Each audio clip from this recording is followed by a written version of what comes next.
Imaginez un monde où l'économie grecque est en ruine. La Libye, la Syrie et l'Égypte sont ravagées par des guerres civiles, activement attisées par des mercenaires étrangers. La Turquie et Israël paniquent, craignant d'être engloutis dans ce tourbillon sanglant. La Jordanie est étouffée par un afflux de réfugiés et un Iran belliqueux menace ouvertement tous ses voisins. Cela vous rappelle quelque chose? Pensez-vous que je décris l'actualité de 2013? Oui et non. Tout cela s'est produit il y a exactement 3000 ans, en 1177 avant J.P.C. Ce fut le moment où le monde, tel que nous le connaissions, a tout simplement cessé d'exister. Aujourd'hui, nous avons tendance à nous croire uniques dans notre mondialisation. Mais la vérité est que le premier ordre mondial a émergé à l'âge du bronze. Pendant 2000 ans, les civilisations méditerranéennes, de la Grèce à l'Égypte, en passant par la Mésopotamie, ont tissé un réseau complexe de liens commerciaux et diplomatiques. Puis, du jour au lendemain, toute cette puissante machine s'est effondrée. Le premier Moyen Âge de l'histoire de l'humanité a commencé. Mais pourquoi cela s'est-il produit? Et pourquoi cela devrait-il nous effrayer aujourd'hui? Laissons de côté les manuels scolaires ennuyeux. Cette histoire est une véritable enquête intellectuelle, et l'indice principal, c'est l'étain. À l'époque, l'étain avait pour les pharaons et les rois la même importance que le pétrole pour un président américain d'aujourd'hui. Sans étain, pas de bronze, et sans bronze, pas d'armes, pas d'outils, pas d'avenir. Il était transporté sur des milliers de kilomètres depuis les mines d'Afghanistan, en passant par l'Irak et la Syrie, jusqu'en Grèce et en Égypte. Une simple étincelle politique dans un coin du monde et toute l'économie mondiale s'effondre. Cela vous rappelle quelque chose? Un tsunami au Japon ou une révolution en Égypte aujourd'hui pénalise fortement un travailleur texan. Il y a 3000 ans, tout fonctionnait exactement de la même manière. Et maintenant, au fait de cette fragile prospérité, ils émergent des brumes de l'histoire, les peuples de la mer. Nous ignorons encore qui ils étaient exactement. Étaient-ce d'anciens vikings, des réfugiés poussés au désespoir par la faim, ou une armée d'invasion organisée? Les chroniques égyptiennes dressent un tableau effroyable. Ils se sont déplacés rapidement, ne laissant derrière eux que cendres et cadavres. Aucun royaume n'a pu résister. Les grands Hittites, les Grecs mycéniens, les cités de Canaan, tous sont tombés les uns après les autres. 1177 avait J.C., la 8e année du règne du pharaon Ramsès III. Ce fut l'ultime rempart. Les murs du temple de Médine-Abou représentent ce dénouement, le chaos d'une bataille navale, des navires chavirés et des montagnes de cadavres. Les Égyptiens écrivirent que des puissances étrangères complotaient sur leurs îles. Elles arrivèrent par vagues successives, avec leurs familles, dans des chariots à bœuf, prêtes à conquérir ces terres étrangères ou à périr. Parmi eux se trouvaient les Pélésètes, les Philistins de la Bible, les Cherdènes, reconnaissables à leurs casques à cornes, et les Danun. Ils n'ont laissé aucune trace écrite.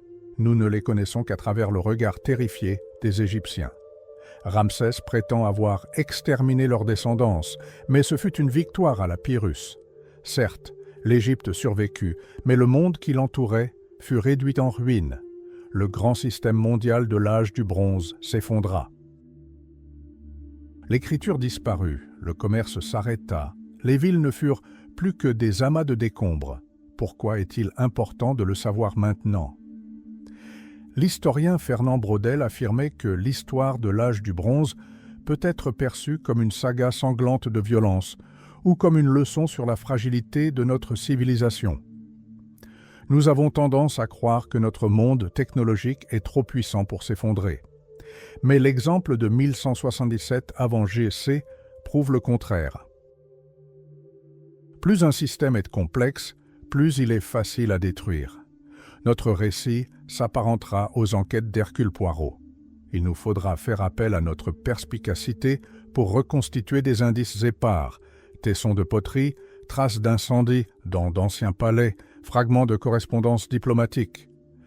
Nous remonterons le temps pour tenter de comprendre. S'agissait-il d'un seul coup dur ou d'une série d'accidents fatals? Changement climatique, sécheresse, séisme ou simplement d'une défaillance systémique? L'ampleur de cette catastrophe fut colossale. L'humanité n'en connaîtrait pas de semblable avant la chute de l'Empire romain, 15 siècles plus tard. Nous allons plonger notre regard dans l'abîme où s'effondrèrent les empires de Tudhalias et d'Amenhotep pour tenter de répondre à une question fondamentale. Pourrions-nous subir le même sort? Bienvenue en 1177, année où la civilisation s'est effondrée pour donner naissance à notre monde. Préparez-vous à un long et périlleux voyage au cœur du premier grand effondrement. Imaginez le monde tel que vous le connaissez disparaître. 1177, avant notre ère, n'est pas qu'une simple date. C'est un point de non-retour. Mais pour comprendre comment les grands empires se sont effondrés, il nous faut explorer leurs archives secrètes. À Karnak, au cœur de l'ancienne Luxor, des archéologues ont découvert des inscriptions glaçantes. Il ne s'agit pas simplement d'une liste des victoires du pharaon Merneptah, c'est une liste de trophées où, au lieu d'or, on comptait des mains coupées. Imaginez un peu, la tribu de Shaklesh, 250 mains. La tribu de Teresh, 790 mains. Les Égyptiens ne se contentaient pas de tuer leurs ennemis. Ils tenaient des registres détaillés car une récompense était offerte pour chaque main droite arrachée. C'était une époque où la valeur se mesurait en paniers de membres. C'est alors que le monde entendit parler pour la première fois des peuples de la mer. Les Ekwesh, les Teregs, les Luka, les Sherdan, qui étaient-ils? Des fantômes venus du nord ou des réfugiés désespérés? Les érudits débattent encore. Les Ekwesh étaient-ils les mêmes Achéens homériques qui détruisirent Troie, et les Teresh, les ancêtres des énigmatiques Étrusques? Mais voici le paradoxe. Les Égyptiens l'emportèrent. Ramsès III se vanta que leurs âmes s'en allèrent et leurs armes disparurent dans les flots. Mais ce fut une victoire à la Pyrrhus, comme on en trouve rarement. L'Égypte survécut, mais cessa à jamais d'être une superpuissance. Elle devint l'ombre d'elle-même, un empire de second ordre qui, pendant des siècles, se contenta de grignoter les vestiges de sa gloire passée. Passons maintenant au nord, à la ville d'Ougarit. Imaginez, le roi, pris de panique, dicte une lettre. « Mon père, les navires ennemis sont déjà là, ils incendient mes villes. » Cette lettre a été découverte dans un four à argile. Longtemps, on a cru qu'il s'agissait d'un ultime appel au secours, jamais envoyé car la ville est tombée alors que l'argile était encore chaude. Et bien que les recherches modernes suggèrent qu'il pourrait s'agir d'une copie, la simple image de la ville, engloutie par les flammes, tandis que le scribe écrit sur la tablette, reste saisissante. Mais les peuples de la mer étaient-ils les seuls responsables de la catastrophe? Aujourd'hui, nous comprenons. Ils n'étaient pas seulement des prédateurs, mais aussi des proies. Imaginez une situation explosive, sécheresse, séisme, rébellions internes et rupture de tous les réseaux commerciaux. Ce fut un effondrement systémique. Les peuples de la mer se trouvaient simplement au mauvais endroit, au mauvais moment, des pillards dans les cendres d'un monde déjà à l'agonie. Pour saisir l'ampleur de cette perte, il nous faut remonter 3 siècles en arrière, jusqu'en 1477, avant J.C. C'était l'âge d'or de la mondialisation. Imaginez, le pharaon Thoutmôsis III fait construire un palais dans le delta du Nil, et des artistes crétois le peignent. Ils y représentent des personnages sautant par-dessus des taureaux, des thèmes alors en vogue à des milliers de kilomètres de là. C'était un monde sans frontières. À cette époque, même dans les déserts de Mésopotamie, on connaissait un certain luxe. Le roi Zimri-Lim de Mari buvait du vin frais par une chaleur de 40 degrés. Comment était-ce possible? Il possédait des glaciers sur les rives de l'Euphrate, alimentés par la neige venue de montagnes lointaines. Ses serviteurs nettoyaient soigneusement la glace de fumier et de saleté, pour que le roi puisse savourer une boisson fraîche. C'était un monde où les rois s'échangèrent des cadeaux, comme les présidents d'aujourd'hui. Zimri-Lim envoya un jour une paire de chaussures en cuir de style crétois à Hammurabi en personne, le créateur des premières lois du monde. Et savez-vous ce qu'il fit? Il les lui renvoya. On ignore pourquoi. Peut-être la pointure n'était-elle pas la bonne, ou peut-être le style était-il jugé trop provocateur pour Babylone. Toujours est-il qu'il y a 3500 ans, un service de messagerie pour les produits de luxe existait entre la Grèce et l'Irak. Les Minoens de Crète, les Égyptiens, les Hittites, les Babyloniens, tous étaient liés par des liens invisibles de commerce et de diplomatie. Leur puissance était telle qu'ils ne pouvaient s'effondrer et leur interdépendance trop forte pour leur survie isolée. Nous les appelons Minoans, car c'est ainsi que l'archéologue britannique Arthur Evans l'a établi il y a un siècle. Nous ignorons même comment ils se nommaient eux-mêmes. Ainsi, ce monde resplendissant, avec ses glaciers désertiques, sa mode minoenne et ses traités internationaux, s'est effondré du jour au lendemain. Pourquoi? Était-ce une défaillance systémique ou le fruit d'une intention malveillante? Nous entamons un périlleux voyage au cœur du premier grand effondrement de l'humanité. Préparez-vous, car l'histoire de 1177 est un miroir dans lequel nous devrions peut-être nous regarder plus souvent. Imaginez un peuple qui a créé un paradis sur terre, mais qui a oublié de nous laisser son nom. Nous les appelons Minoans uniquement parce que c'est ainsi que l'archéologue britannique Arthur Evans l'a établi il y a un siècle. Mais qui étaient-ils vraiment? Il est tentant de situer leur berceau en Anatolie, l'actuelle Turquie, mais en réalité, nous tâtonnons encore. Ce que nous savons, c'est qu'au troisième millénaire avant J.C., une civilisation sans pareille a vu le jour en Crète. Elle a survécu à un tremblement de terre catastrophique, a renaît de ses cendres, a reconstruit les grands palais de Knossos et a prospéré jusqu'à l'arrivée des Mycéniens, peuple cruel, sur l'île. Puis, vers 1200 avant J.C., tout a disparu. Mais comment avons-nous découvert ce monde oublié? Tout a commencé par un détail infime que d'autres auraient pu négliger. Sir Arthur Evans flânait sur un marché d'Athènes lorsqu'il remarqua d'étranges amulettes que les femmes du coin appelaient « pierres de lait ». On leur attribuait des vertus favorisant l'accouchement. Mais Evans y découvrit des symboles qu'aucun érudit au monde ne parvint à déchiffrer. C'est ainsi qu'il découvrit la colline de Képhala à Knossos. Ironie du sort, Heinrich Schliemann, le découvreur de Troie, avait auparavant tenté d'acquérir ce site, en vain. Evans, lui, eut de la chance. En mars 1900, il entreprit des fouilles qui allaient durer des décennies et engloutir toute sa fortune. Ce qu'il découvrit stupéfia le monde, un vaste labyrinthe de pièces qu'il baptisa aussitôt le palais du roi Minos, celui-là même qui retenait le Minotaure prisonnier dans son cachot. Evans mit au jour des milliers de tablettes.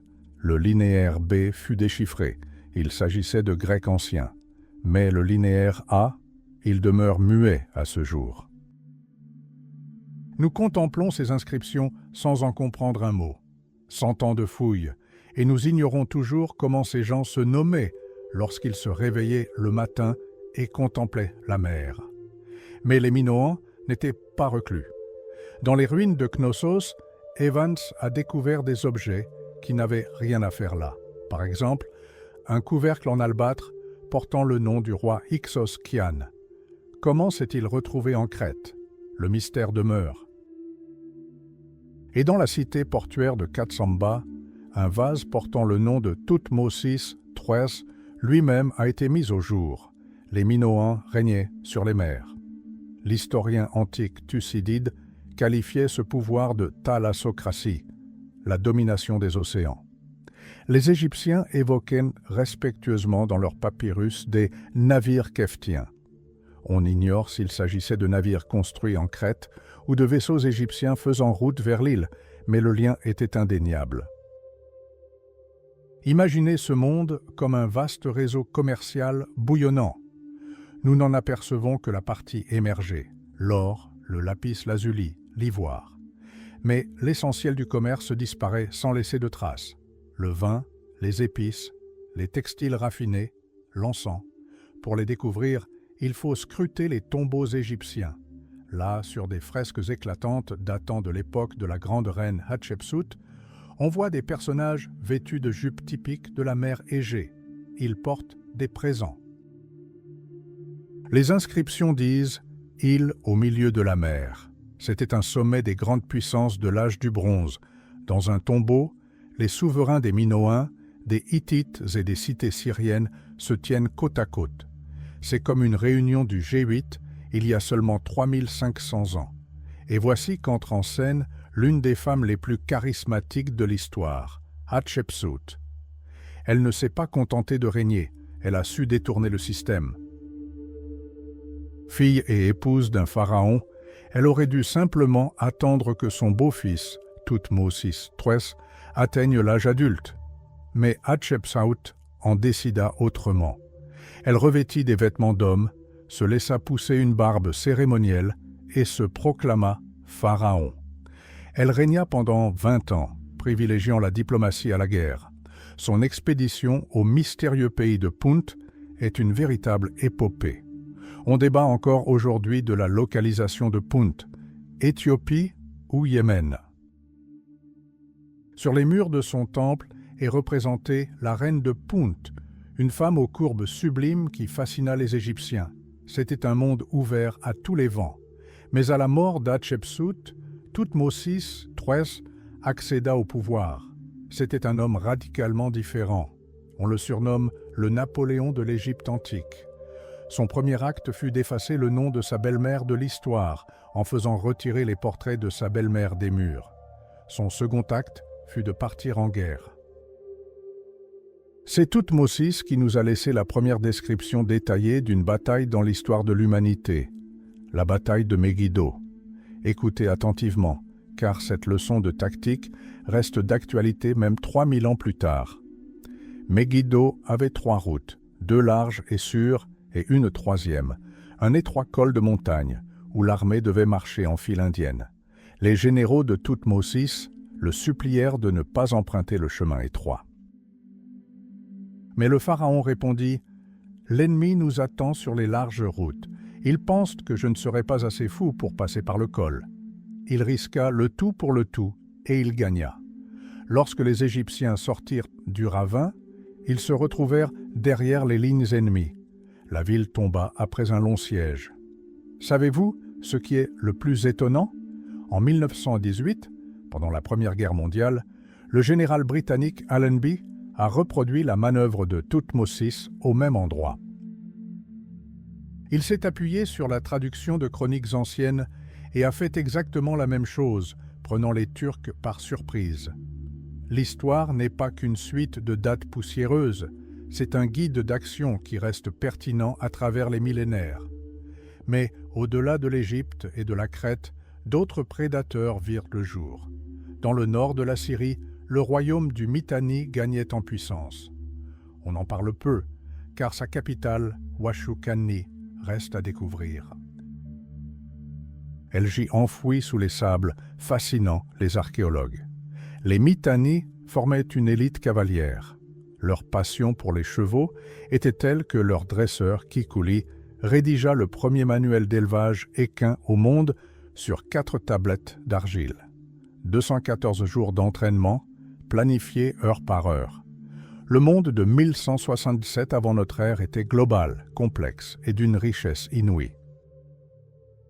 Des marchés de Crète aux écuries du Mitanni, des salles dorées d'Hatshepsut aux ruelles étroites de Megiddo, tout était interconnecté par des liens invisibles. Il est d'autant plus terrifiant de réaliser que ce système brillant, cette première économie mondiale, était au bord du gouffre. En les observant, nous nous reconnaissons. Nous voyons une civilisation confiante en son avenir, inconsciente que son monde était sur le point de s'effondrer. La question n'est donc pas de savoir pourquoi ils ont chuté, mais si nous pouvons déceler les mêmes signes avant-coureurs de difficultés à notre époque. Imaginez un monde où tout est interconnecté. des rivages de Crète aux écuries du Mitanni, des palais dorés d'Hatchepsout aux ruelles étroites de Megiddo, tout est tissé par les fils invisibles du commerce et de la guerre.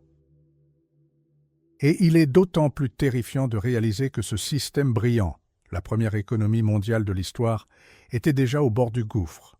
Nous les observons et nous nous y reconnaissons, une civilisation confiante en l'avenir, inconsciente que son monde était sur le point de s'effondrer.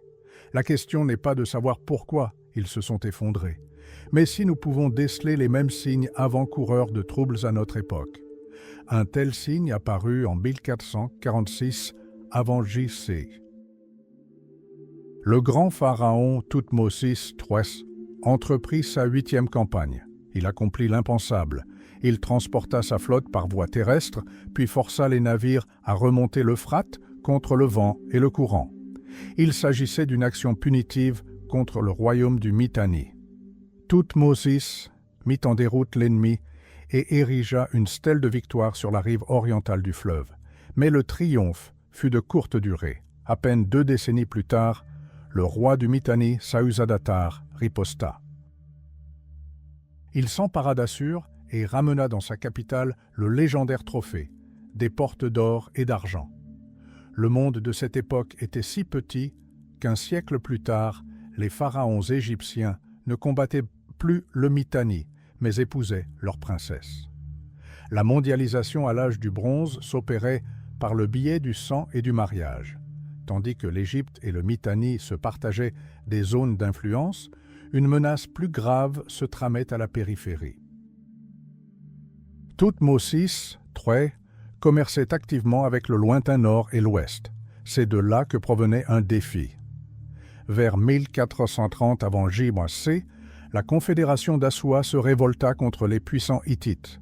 Cet événement était tombé dans l'oubli, jusqu'à ce qu'en 1991, un bulldozer ordinaire près d'Ankara provoque une découverte archéologique sensationnelle. La lame de l'engin heurta un objet métallique.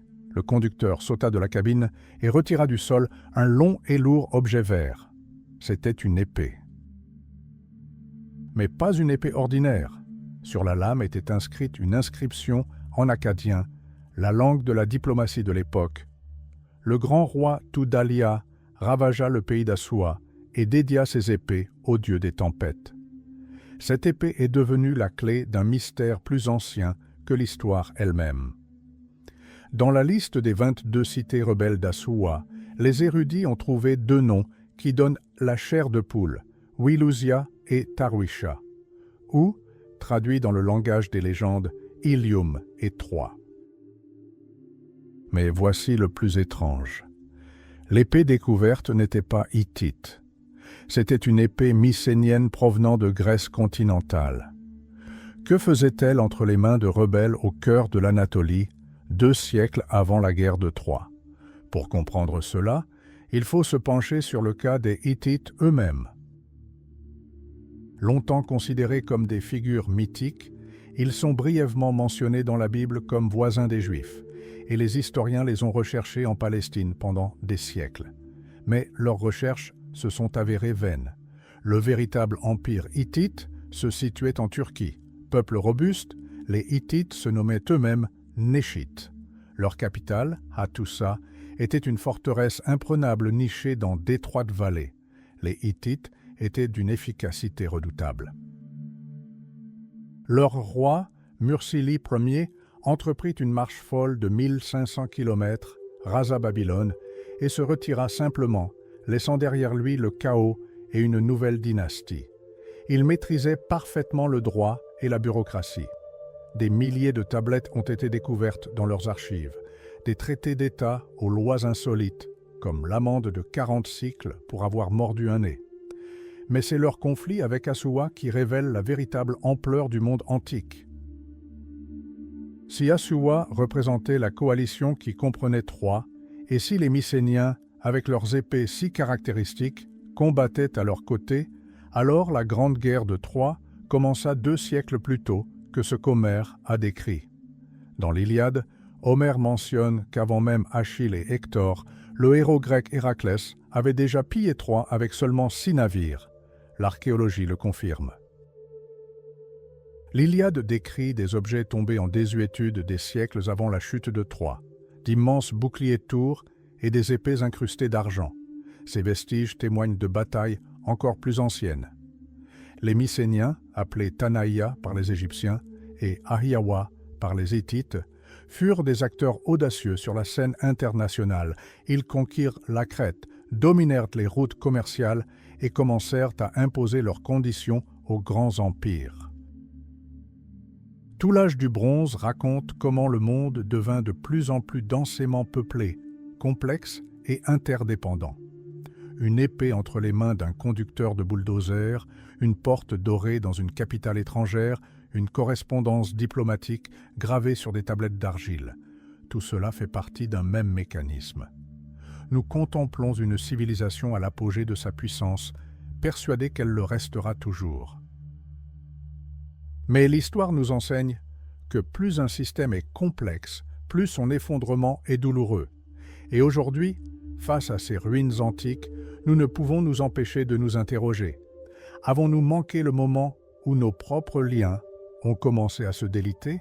Imaginez un monde soudainement devenu trop petit. Un monde où une épée entre les mains d'un mercenaire en Anatolie, une porte dorée dans la lointaine Thèbes et une correspondance secrète gravée sur des tablettes d'argile ne sont pas de simples détails, mais les rouages d'un unique et immense mécanisme.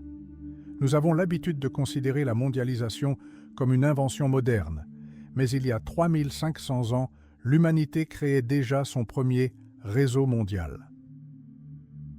Et aujourd'hui, nous allons tenter de comprendre. Avons-nous manqué ce moment fatidique où les fils de ce système ont commencé à se défaire? Tout a commencé bien avant Homère. Vers 1430, Avis-Ugicée, la rébellion d'Assoua éclata dans le nord-ouest de l'Anatolie. Ce fut l'un des plus grands affrontements de l'époque. On y trouve la première trace du mystérieux peuple des Ahiawa, ces mêmes Mycéniens, futurs héros de la guerre de Troie. Des inscriptions hittites mentionnent explicitement des guerriers venus d'outre-mer. Ce conflit fut-il l'étincelle qui donna naissance à la légende de Troie? Peut-être. Mais surtout, cette rébellion contraignit les souverains locaux à solliciter la protection de la plus grande puissance de l'époque, le pharaon égyptien Thoutmôsis III. L'historienne Hélène Cantor a un jour fait une remarque étonnante. Les découvertes archéologiques ne représentent qu'une infime partie de la réalité. Chaque vase mis au jour est un monument à la mémoire de dizaines de milliers de biens disparus. Tissus, épices, huile, esclaves, tout a disparu sans laisser de traces. Le commerce à l'âge du bronze était des dizaines de fois plus important que nous ne pouvons l'imaginer. Imaginez, des fresques de style minoen ont été découvertes dans un palais pharaonique du delta du Nil. Elles n'ont pas pu être peintes simplement de mémoire. Cela signifie que des artisans crétois vivaient et travaillaient en Égypte, et que les liens entre les deux pays étaient si étroits que les frontières semblaient une simple formalité. Le XVe siècle avant J.P. fut un âge d'or de l'internationalisme. L'Égypte, sous le règne de la XVIIIe dynastie, devint une superpuissance. Mais comment les pharaons ont-ils précisément gouverné le monde? La réponse se trouve chez les géants. Si vous passez par Luxor, vous verrez les colosses de même nom, 2 statues colossales d'Amenhotep III. Les Grecs anciens croyaient qu'à l'aube, l'une d'elles émettait un sifflement étrange, comme si le dieu lui-même parlait. Mais pour nous, le mysticisme importe moins que ce qui est gravé sur leur socle, la liste égéenne. Elle recense des villes dont les Égyptiens ignoraient tout, Mycène, Knossos, Cythère. Il ne s'agit pas d'une simple liste, mais de l'itinéraire d'une grande ambassade. Il y a plus de 34 siècles, un navire égyptien effectua un voyage circulaire, Crète, Grèce continentale, île, puis retour. Et ce n'est pas une simple hypothèse. À Mycène même, des archéologues ont découvert des plaques de faïence uniques portant le nom du pharaon. En Égypte, ces objets étaient placés sous les fondations des temples comme des capsules temporelles. Pourquoi se sont-ils retrouvés en Grèce? C'était un geste diplomatique de premier ordre, la reconnaissance des Mycéniens comme nouveaux acteurs sur la scène internationale. Mais le monde changeait. La Crète, ancien partenaire commercial de l'Égypte, commença à décliner. Knossos fut détruite et les Mycéniens s'emparèrent des routes maritimes. Un grand bouleversement des zones d'influence s'amorça. Et tout cela fut consigné dans les archives. En 1887, une simple paysanne de Tel El Amarna découvrit par hasard un dépôt de tablettes d'argile. Il s'agissait des archives d'État du pharaon hérétique Akhénaton. Akhénaton est entré dans l'histoire comme celui qui tenta d'anéantir les anciens dieux et d'instaurer le culte du disque solaire unique, Aton. Considéré comme un fanatique, sa correspondance révèle pourtant un tout autre visage, celui d'un brillant diplomate. Les archives d'Amarna constituent un véritable Internet de l'âge du bronze.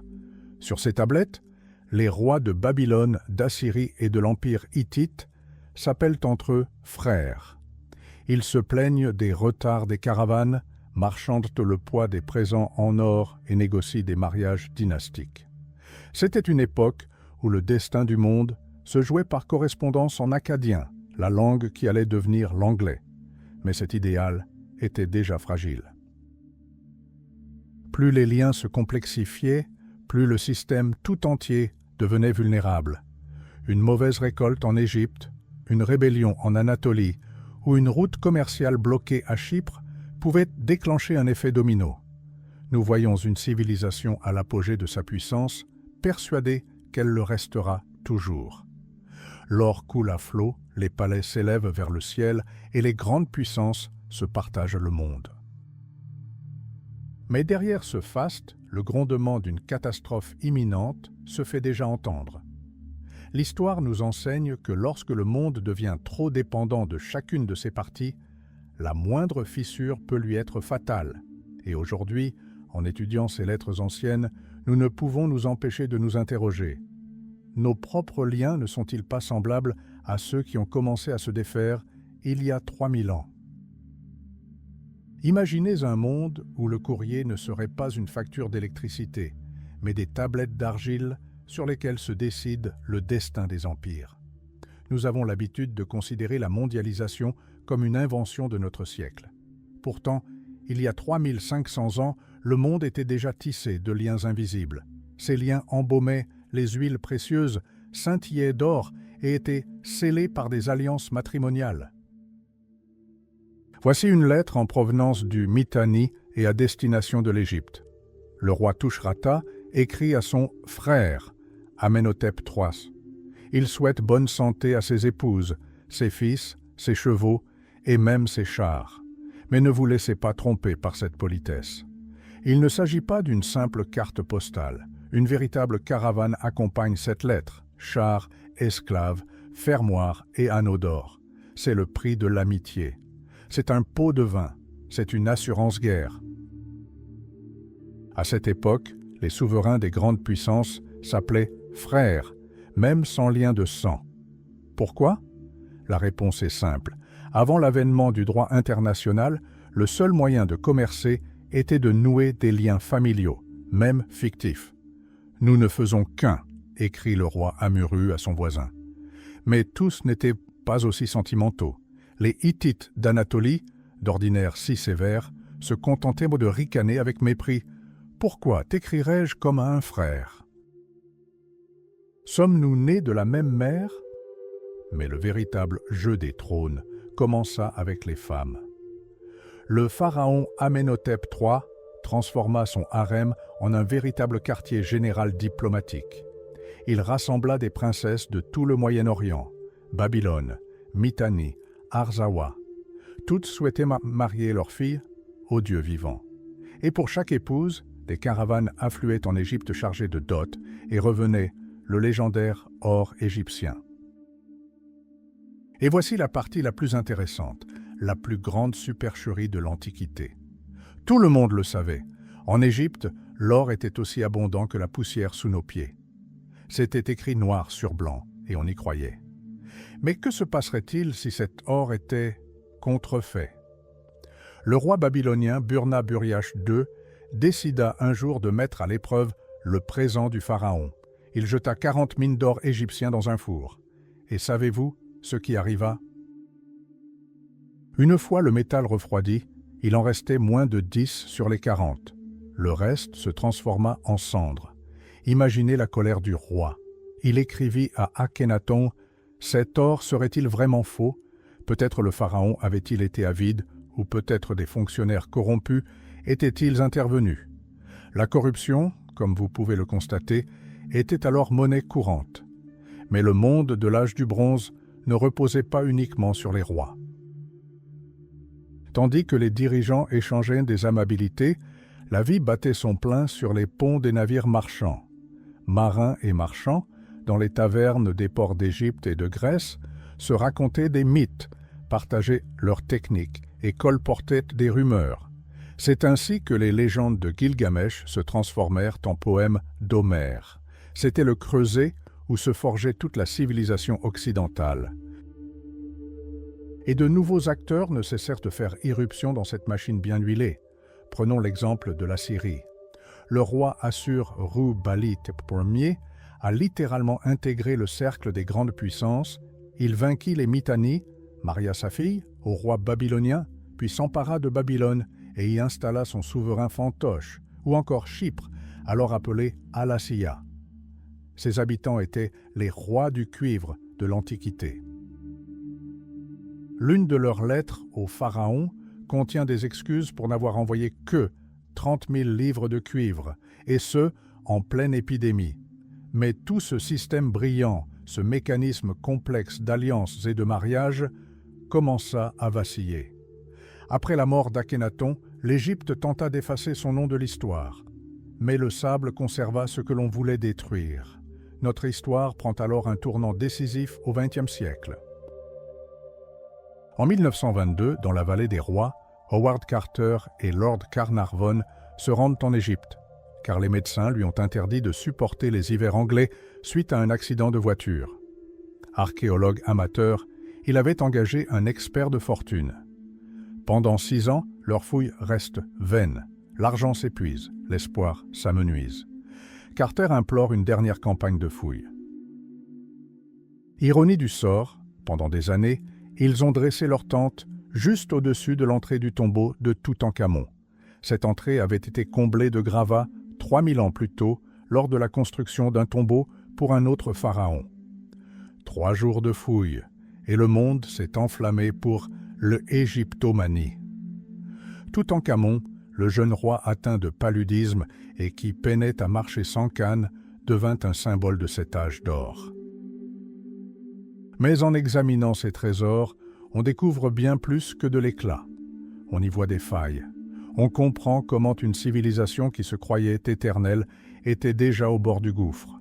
Ces liens mêmes dont nous parlions au début commencèrent à se rompre. Le prix des métaux s'envola, les routes devinrent dangereuses et les rois frères se regardèrent de plus en plus à travers le viseur de leurs chars de guerre. L'histoire de Toutankhamon est bien plus qu'une simple histoire d'or. C'est un avertissement. Lorsque le monde devient trop dépendant de lui-même, la moindre faille peut s'avérer fatale. Et aujourd'hui, en contemplant ces lettres antiques, nous comprenons. Nos liens ne sont pas plus solides que ceux qui se sont effondrés il y a 3000 ans. Imaginez, 26 novembre 1922, la vallée des rois. L'air est lourd de poussière et d'une attente séculaire. Howard Carter se tient devant une porte scellée, la main tremblante serrant un burin. Derrière lui se tient Lord Carnarvon, l'homme qui a misé toute sa fortune sur ses fouilles. Journalistes et photographes ont déjà encerclé le camp comme des vautours, flairant une découverte. Carter creuse un petit trou, y allume une bougie et marque une pause. « Voyez-vous quelque chose ?» murmure Carnarvon. Et alors, la phrase qui restera à jamais gravée dans l'histoire, « Oui, je vois des choses extraordinaires. » Mais voici l'ironie. Ce que Carter prenait pour un fabuleux trésor était en réalité une scène de crime. En entrant, ils découvrirent le chaos. Ce n'était pas un musée aseptisé, mais un appartement après un cambriolage audacieux. Des anneaux d'or enveloppés à la hâte dans des mouchoirs par les voleurs jonchaient le sol. Quelqu'un avait agi dans la précipitation. Peut-être les gardes de la nécropole avaient-ils fait fuir les voleurs au moment même où ils remplissaient leurs poches d'or. Pourquoi le tombeau de Toutankhamon est-il le seul à avoir survécu presque intact? Les érudits soupçonnent qu'il s'agissait d'une sorte de récompense versée aux prêtres. Toutankhamon leur avait rendu le pouvoir usurpé par son père hérétique, Akhenaton, et en signe de gratitude, ils avaient si bien dissimulé sa trace que même les pilleurs professionnels de l'Antiquité n'avaient pu la retrouver. Mais tandis que les archéologues se réjouissaient, la malédiction même qu'ils aiment tant débattre prenait déjà de l'ampleur. Lord Carnarvon mourra d'une septicémie 8 jours seulement après l'autopsie. Une coïncidence? Ou bien ces fils du destin qui ont commencé à s'effilocher il y a 3000 ans? La mort de Toutankhamon laissa derrière elle non seulement de l'or, mais aussi un vide politique qui faillit bouleverser le monde entier. Sa jeune veuve, Ankhesenamon, se retrouva prise au piège, et alors, un événement sans précédent se produisit. Elle écrivit une lettre au plus grand ennemi de l'Égypte, le roi hittite Suppiluliuma Ier. Écoutez ces lignes, c'est un cri de désespoir. « Mon mari est mort, je n'ai pas de fils. Et vous, dit-on, vous avez beaucoup de fils. Donnez-m'en un, et il sera mon mari. Je ne prendrai jamais un de mes sujets pour époux, je crains le déshonneur. » Suppiluliuma fut stupéfait. La grande reine d'Égypte demandant le trône à un prince hittite, c'était comme si un président américain proposait la Maison-Blanche au fils du secrétaire général soviétique en pleine guerre froide. Le roi hittite hésita longuement, se demandant s'il s'agissait d'un piège. Finalement, il envoya son 4e fils, Tsanantzas, en Égypte. Mais le prince n'arriva jamais. Son détachement fut intercepté et massacré dans le désert. Qui était responsable? Très probablement le futur pharaon Haï, qui avait le plus à gagner de cette mort. Fou de rage, Suppiluliumas déclara la guerre. Ses troupes écrasèrent les garnisons égyptiennes, firent des milliers de prisonniers et apportèrent la peste au cœur de l'empire hittite. Le grand roi, qui avait bâti un empire par l'épée et la diplomatie, allait mourir de la maladie qu'il avait lui-même ramenée de la guerre. L'histoire affectionne les ironies cruelles, la vengeance pour un fils qui a entraîné la chute d'une dynastie entière. Mais tandis que les rois se partageaient le pouvoir, un événement non moins important se déroulait dans l'ombre des grandes guerres. Vous êtes-vous déjà demandé pourquoi il n'existe presque aucune preuve d'échanges commerciaux entre les Hittites et les Mycéniens? Ils étaient voisins. Il s'avère que nous avons découvert la trace du premier embargo économique d'envergure de l'histoire. L'un des traités stipulait clairement « Aucun navire en provenance du pays d'Ahiyawa ne doit traverser cette zone ». C'était une guerre froide antique. Et tandis que les politiciens érigeaient des barrières, la nature elle-même préparait un coup dur à l'économie mondiale de l'époque. Un navire qui a coulé au large du cap Uluburun vers 1300 avant J.C. est devenu le symbole de cette paix fragile. Sa découverte fut fortuite, un pêcheur d'éponges turques aperçut d'étranges galettes métalliques à oreilles au fond de la mer. Il s'agissait de lingots de cuivre. Lorsque les archéologues descendirent à 50 mètres de profondeur, ils furent stupéfaits. C'était le Titanic de l'âge du bronze. À son bord se trouvaient 10 tonnes de cuivre et 1 tonne d'étain, les proportions idéales pour la fabrication du bronze. De quoi armer une armée de 300 guerriers d'élite? On y trouvait de tout, de l'or cananéen, de l'ivoire égyptien, des céramiques chypriotes et même de l'ambre de la Baltique. Ce navire était un lien essentiel entre les civilisations. Il transportait des matières premières sans lesquelles le monde de cette époque n'aurait tout simplement pas pu exister. Imaginez le désastre qui a dû frapper ceux qui attendaient cette cargaison à Mycène ou à Pylos. L'interruption d'un seul de ces convois aurait pu ruiner l'économie de toute une région. L'épave du navire d'Uluburun repose au fond de la mer, ses coques de cèdre réduites en poussière depuis longtemps, mais sa cargaison demeure un témoignage éternel. Alors que nous bâtissons un monde où tout repose sur des chaînes d'approvisionnement traversant des détroits périlleux et les frontières d'empires en guerre, il nous faut nous souvenir, les liens qui nous unissent peuvent sembler inébranlables, mais en réalité, ils ne sont pas plus solides qu'une toile d'araignée. Et lorsqu'un navire ne parvient pas à destination et qu'un prince ne rejoint pas sa promise, tout ce monde d'or risque de s'effondrer. C'est précisément ce qui s'est produit peu après que la dernière plaque de cuivre a sombré au cap Uluburun. Mais ceci est l'histoire de la catastrophe suivante. Imaginez un monde où un simple fil rompu peut faire s'effondrer des empires entiers. Nous avons l'habitude de considérer la mondialisation comme une invention moderne. Pourtant, il y a 3300 ans, tout fonctionnait exactement de la même manière. Et la preuve en est encore visible au fond de la mer, au large du cap Uluburun. Lorsque les archéologues ont découvert cette épave, ils se sont heurtés à un problème de taille. Les lingots de cuivre s'étaient réduits en poussière pendant plus de 3000 ans. Entassés dans la cale comme des sardines dans un tonneau, ils s'effritaient au moindre contact. Pour les remonter à la surface, les scientifiques ont dû littéralement les réhydrater en injectant dans le métal un adhésif spécial qui durcissait sous l'eau pendant 1 an. C'est seulement ainsi que cette précieuse cargaison a pu être extraite.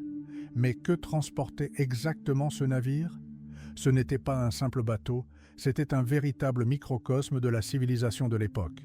Des marchandises provenant d'au moins 7 royaumes différents ont été découvertes dans sa cale. Imaginez 10 tonnes de cuivre chypriote et 1 tonne d'étain. La recette idéale pour produire du bronze, le pétrole de l'époque. Mais on y trouvait aussi des grumes d'ébène d'Afrique, des lingots de verre bleu et miel de Mésopotamie, des récipients contenant du vin, des grenats et des épices. Il y avait des épées d'Italie, des coupes en or et même une minuscule figurine de divinité ornée d'or. À en juger par le naufrage du navire, la divinité a échoué dans sa mission. Mais parmi les tonnes de cuivre, les archéologues découvrirent un objet de la taille d'un bouton qui fit sensation, un scarabée en or portant le nom de Néfertiti, la reine légendaire d'Égypte. C'est cette découverte qui leur permit de dater l'épave. Elle ne put avoir coulé avant 1350 avant J.P.C. Vous voyez où je veux en venir? Ce navire est la preuve vivante que le monde de l'âge du bronze formait un tout. Si une guerre éclatait à une extrémité de la Méditerranée, les chantiers de construction à l'autre extrémité s'arrêtaient net et les marchés se vidaient. Et tandis que ce navire effectuait son dernier voyage, les grandes puissances de l'époque avaient déjà commencé à se partager le monde. À peu près à la même époque, dans le nord de la Syrie, un riche marchand nommé Sinaranu faisait voile vers la Crète. Nous le savons grâce à des tablettes d'argile. Le roi d'Ougarit l'exempta personnellement d'impôts. Il s'agissait d'une entreprise nationale, mais derrière ces marchands, 2 géants, l'Égypte et l'Empire hittite, s'affrontèrent déjà. En 1274 avant J.C. eut lieu la bataille de Kadesh, le plus grand affrontement de l'époque. Et savez-vous ce qui est le plus intéressant? C'est le premier cas documenté de l'histoire où l'issue d'une bataille fut décidée par la désinformation. Les Hittites envoyèrent des défectionnistes au pharaon égyptien Ramsès II qui, sous la torture, déclara « Les Hittites sont loin, ils ont peur ». Ramsès les crut, se précipita à l'assaut et tomba dans un guet-apens parfait. 3500 chars. Imaginez le vacarme et la poussière. Ramsès faillit y laisser sa peau. Son armée était au bord de l'anéantissement. Les chroniqueurs égyptiens décriront plus tard cet événement comme une grande victoire personnelle pour le pharaon, qui aurait soi-disant dispersé à lui seul des milliers d'ennemis comme des crocodiles dans l'eau. Mais en réalité, ce fut un match nul sanglant. Il en résulta le traité d'argent, le premier pacte de paix officiel de l'histoire. Des exemplaires de ce document, gravés sur des tablettes d'argent, circulèrent à travers les capitales. Pour consolider son succès, Ramsès épousa même une princesse hittite. La paix et la prospérité éternelle semblaient à portée de main. Mais tandis que les empereurs festoyaient, un conflit faisait déjà rage aux confins de leurs empires, la guerre de Troie. D'étranges lettres ont été découvertes dans les archives hittites. Un roi hittite écrit à son frère, le souverain des Ahiawa, nom donné par les Hittites aux Grecs mycéniens. Il se plaint d'un aventurier qui sème le trouble dans la région de Wilusa. Et Wilusa n'est autre que Troie. Homère décrivait la guerre de Troie comme une épopée d'amour et de vengeance, marquée par l'enlèvement d'Hélène. Mais les documents historiques dressent un tableau différent. Il s'agissait d'une lutte pour le contrôle des routes commerciales pour ce même réseau d'approvisionnement. Lorsque l'archéologue Heinrich Schliemann découvrit les ruines de Troie, il prouva que la cité avait existé, mais elle périt à plusieurs reprises. Une strate fut détruite par un tremblement de terre, une autre par un incendie et les assauts ennemis. Le monde devenait dangereux. À cette époque, Mycène entreprit la construction de murailles cyclopéennes. La célèbre porte des lions était bien plus qu'un simple ornement. Elle symbolisait la puissance et inspirait la crainte. Les habitants creusèrent des tunnels souterrains jusqu'à l'eau, se préparant ainsi à de longs sièges. L'âge d'or touchait à sa fin. Les liens qui semblaient si solides comme le roc commencèrent à se rompre un à un. Le navire d'Uluburun, gisant au fond de la mer, est le monument d'une époque qui se croyait inviolable. Mais peu après la disparition de sa cargaison sous les flots, une grande catastrophe allait frapper, anéantissant ses empires. Mais ceci est une autre histoire. Contemplez ces murs. La célèbre porte des lions est bien plus qu'un simple ornement. Elle est une démonstration de puissance et de crainte. Même les Grecs anciens, des siècles plus tard, doutaient de son origine humaine. Ils qualifiaient cette maçonnerie de cyclopéenne, persuadés que seuls des géants légendaires, borgnes, pouvaient soulever ces pierres monstrueuses. Mais derrière cette façade de force brute se cachait un système complexe, des tunnels secrets menant à l'eau et des galeries souterraines qui rappellent étrangement l'architecture de leurs voisins hittites. Coïncidence? Ou ces empires étaient-ils plus étroitement liés qu'on ne le pensait? L'âge d'or du bronze touchait à sa fin, mais ces réseaux commerciaux s'étaient étendus à travers le monde. Imaginez 13 siècles avant J.C., et des navires mycéniens sillonnaient déjà les voies navigables jadis occupées par les Minoens. C'était la première mondialisation de l'histoire. À Tirynth, en Grèce, des archéologues ont fait une découverte étonnante, un quartier chypriote entier. Des artisans étrangers vivaient aux côtés des Grecs, travaillant ensemble le métal et fabriquant de la faïence. Des cruches à vin étaient même estampillées de symboles chypriotes avant la cuisson. Les marchandises étaient fabriquées sur commande. Mais le plus intéressant ne se cache pas dans la terre, mais dans les mots. On a tendance à considérer les Grecs anciens comme une culture isolée, mais leurs tablettes d'argile témoignent du contraire. Savez-vous d'où viennent les mots grecs pour sésame, or, ivoire et cumin? Ils sont empruntés au Moyen-Orient. Dans les archives de Knossos, le mot chypriote apparaît 16 fois. Il servait à désigner des épices, de la laine et du miel. Pylos abritait des personnes originaires de Lydie, d'Halicarnasse et même de Troie. Il s'agissait très probablement de femmes capturées lors de raids. Imaginez l'ampleur. Les documents grecs contiennent des noms comme hommes de Beyrouth et égyptiens. C'était un véritable creuset de peuples. Et nous voici face au plus grand mystère de l'histoire. Selon la Bible, l'exode des Juifs d'Égypte eut lieu à cette époque. 10 plaies, la traversée de la mer Rouge et 40 années d'errance. Mais qu'en dit la science? C'est là que commence la véritable enquête. Selon la chronologie officielle, l'Exode se déroula en 1450 avant notre ère. Or, à cette époque, l'Égypte était à l'apogée de sa puissance et contrôlait entièrement Canaan. Il était impossible de la traverser sans être remarqué. Par conséquent, les chercheurs privilégient une autre date, 1250. C'est l'époque du grand Ramsès II. C'est lui qui fit construire les villes de Pithom et de Ramsès, où, selon la légende, les Israélites travaillèrent. C'est le même pharaon dont la statue effondrée inspira au poète des vers sur la fragilité du pouvoir. Je suis Ozymandias, je suis le puissant roi des rois.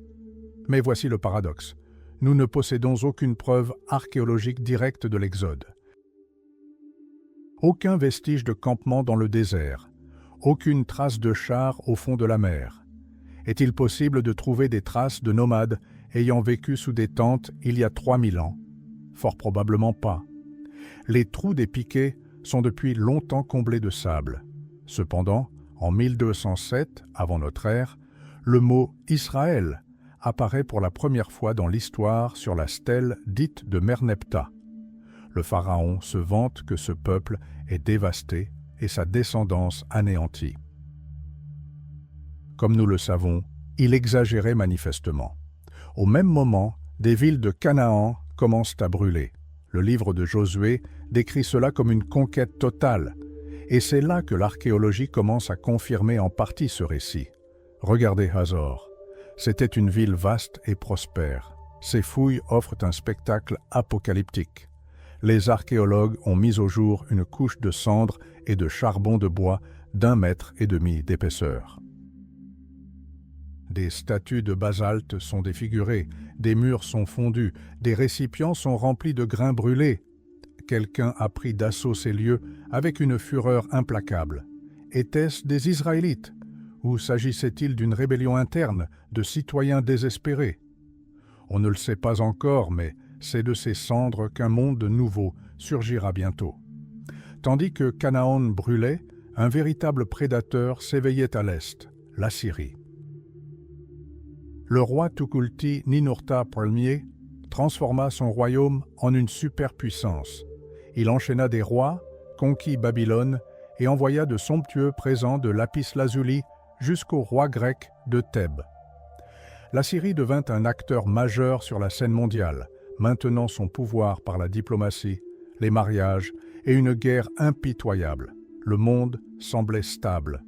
Les rois hittites gravaient leurs effigies dans la roche, persuadés de l'éternité de leur dynastie. Ils forgeaient des alliances, bloquaient les routes commerciales vers leurs ennemis et ourdissaient des projets grandioses. Des liens d'une solidité à toute épreuve maintenaient encore ce système complexe. Mais le navire d'Uluburun reposait déjà au fond de la mer, premier signe avant-coureur. L'âge d'or touchait à sa fin. Une grande catastrophe allait bientôt frapper, anéantissant ses empires et ne laissant derrière elle que de la pierre en fusion et des légendes de Cyclopes. Mais ceci est une autre histoire. Imaginez un monde où les liens de la politique internationale semblent inébranlables, mais où, en réalité, ils se désagrègent déjà. Les rois hittites, ceux-là même qui ont gravé leur visage dans la roche éternelle, l'ignorent encore. Leur temps est compté. Pourtant, leur correspondance diplomatique sonne comme un ultimatum mafieux. Écoutez ces mots. « Si le roi d'Égypte est mon ami, il est votre ami. S'il est mon ennemi, il est votre ennemi. » Il en va de même pour Babylone, mais la Syrie est l'ennemi. Vos marchands n'ont pas le droit de s'y montrer. Saisissez leurs biens et envoyez-les-moi, que votre serment le confirme. Il ne s'agit pas d'un simple traité, c'est la première guerre commerciale documentée de l'histoire. Il y a plus de 3000 ans, les Hittites imposèrent un embargo total aux Assyriens. Ils cherchaient à asphyxier économiquement leur rival en coupant les routes commerciales du monde antique. Mais ce même document dissimule un secret encore plus troublant. Dans le projet de traité, le roi Tudalias cite de grands souverains de puissance égale à la sienne, l'Égypte, Babylone, la Syrie, et le roi d'Ahiyawa. Or, sur la tablette d'argile, les mots « roi d'Ahiyawa » sont grossièrement barrés. Que s'est-il passé? Pourquoi le grand frère d'hier, souverain des Grecs mycéniens, a-t-il été soudainement rayé de la liste des superpuissances? Ce fut un effondrement géopolitique. Les Mycéniens perdirent leur forteresse sur la côte anatolienne, et les Hittites, sentant leur faiblesse, les effacèrent tout simplement de l'histoire d'un trait de plume. Mais ce n'était que le début de la fin. Alors que l'ancien ordre s'effondrait, les Hittites eurent recours à une mesure désespérée, l'invasion de Chypre. Pourquoi? La réponse est simple, le cuivre. Chypre était le réservoir d'essence de l'âge du bronze. Sans cuivre, point de bronze, et sans bronze, point d'armes. Le roi hittite Suppiluliuma II se vanta. « J'ai détruit leurs navires en mer, je les ai incendiés, j'ai capturé leur roi et toute sa famille. » Mais s'il avait remporté un tel succès, pourquoi dut-il conquérir l'île à maintes reprises? Le monde semblait déjà sombrer dans le chaos. Sécheresse, famine, caravanes de céréales tentant désespérément de sauver des villes agonisantes, autant de signes avant-coureurs d'une tempête imminente. Et la mer avait déjà commencé à faire des ravages. Près du cap Gélidonia et des côtes d'Hira, des archéologues ont découvert les vestiges de navires qui ont coulé vers 1200 avant J.C. Il ne s'agissait pas de luxueux navires diplomatiques, mais de modestes porte-avions. Ils sillonnaient les ports, tentant de commercer jusqu'au dernier souffle de la civilisation. Le commerce international continuait de battre, même lorsque le cœur du système s'était déjà arrêté. Mais le témoignage le plus frappant de cette période fut Ougarit, le port le plus riche du nord de la Syrie, un véritable New York de la fin de l'âge du bronze. Sa découverte fut fortuite. Un simple paysan tomba sur un ancien site funéraire en 1929. Les fouilles mirent au jour une ville où l'on parlait 10 langues et où l'on vénérait des dieux dans des temples dorés. Dans les archives d'Ougari, les chercheurs trouvèrent des lettres de marchands qui commerçaient dans toute la Méditerranée. L'un d'eux, un riche homme nommé Yabninou, possédait une demeure de 1000 mètres carrés. Ses archives recèlent des actes de transaction avec l'Égypte, Chypre et la lointaine Crète. L'autre, Rapanou, était conseiller du roi et communiquait sur les mouvements des flottes ennemies. Derrière les portes closes de ces luxueuses demeures, la panique s'installe. L'une des dernières lettres de la maison d'Urtenu mentionne d'étranges individus originaires de Iyava, attendant des navires au large de Lucca. Ce furent les premiers signes annonciateurs du désastre.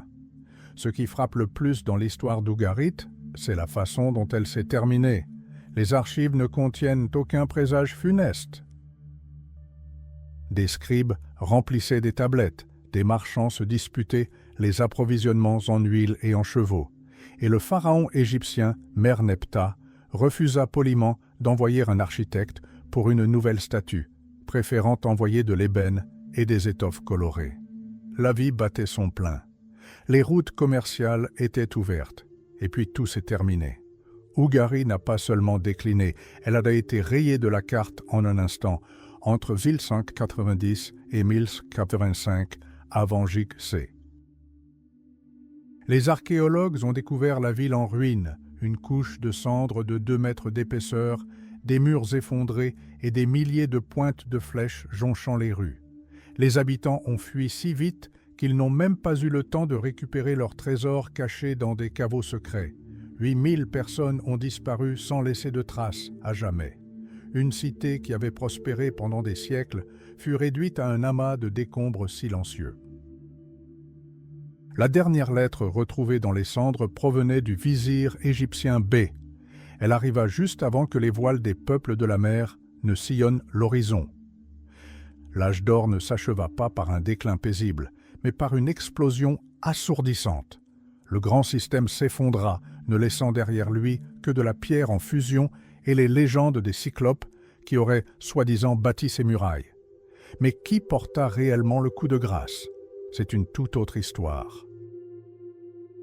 Plongeons-nous dans les cendres d'Ougarit. Pendant des années, les scientifiques ont tenté de comprendre précisément quand cette grande cité a cessé de vivre. Et là, le ciel lui-même est venu à la rescousse. Sur l'une des tablettes rescapées, ils ont découvert la trace d'une éclipse solaire. Les astronomes ont calculé la date à l'heure près, le 21 janvier 1192 avant J-Paxicé. Cela signifie que la ville était encore vivante ce jour-là, mais que ses horloges avaient déjà entamé leur décompte. Les historiens situent généralement la date entre 1190 et 1185, mais c'est là que les choses deviennent intéressantes. Vous souvenez-vous de cette histoire dramatique racontée dans les manuels scolaires depuis des années? Celle de la dernière lettre du roi d'Ougarit, gelée dans un four alors que l'ennemi prenait déjà la ville d'assaut? Oubliez ça, ce n'est qu'une belle légende. Des chercheurs modernes ont réexaminé les rapports et découvert que la tablette n'a pas été trouvée dans un four, mais dans un simple panier tombé du 2e étage alors que le bâtiment était déjà vide. Cela change tout. On ignore même si cette lettre a été écrite durant les derniers jours de la ville ou plusieurs années auparavant. Peut-être que les navires des peuples de la mer mentionnés n'étaient là que pour une mission de reconnaissance initiale, et non pour porter le coup fatal. Et ce n'est pas un cas isolé. La carte de toute la région à cette époque ressemble à un gigantesque brasier. La ville d'Emar, au cœur de la Syrie, fut réduite en ruine vers 1185. Mais qui l'incendia? Les tablettes mentionnent des hordes anonymes, sans un mot sur les peuples de la mer. Même constat pour la ville voisine de Ras Bassit. Évacuation, incendie, désolation. Les archéologues accusent systématiquement les peuples de la mer, mais franchement, ils n'ont aucune preuve directe. C'est comme enquêter sur un crime où l'on trouve un cadavre et des cendres, mais aucun témoin ayant vu le visage du meurtrier. La preuve la plus horrible et la plus récente de la catastrophe a été découverte à Tel Tweni, un port prospère.